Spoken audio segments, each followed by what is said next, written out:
One night, as the barista at the local Starbucks was closing up for the night, she heard strange noises coming from the back of the store. She shrugged it off, thinking it was just the pipes or the wind, and finished cleaning up. But as she was about to turn off the lights, she saw a ghostly figure sitting at one of the tables.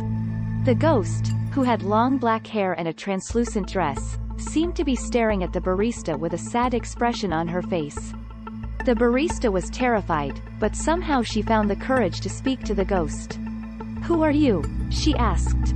The ghost let out a soft sigh and said, "I'm the ghost of a woman who used to come to this Starbucks every day. I loved it here, and I always felt so alive when I was surrounded by all of these wonderful people and the delicious smells of coffee. But now I'm just a ghost, stuck in this place forever." The barista felt a surge of compassion for the ghost and asked, "Is there anything I can do to help you?" The ghost shook her head and said, "No, but thank you for your kindness. I just wanted to tell my story and let someone know that I'm still here. Good night." With that, the ghost vanished, leaving the barista to ponder the strange encounter as she locked up the store and went home.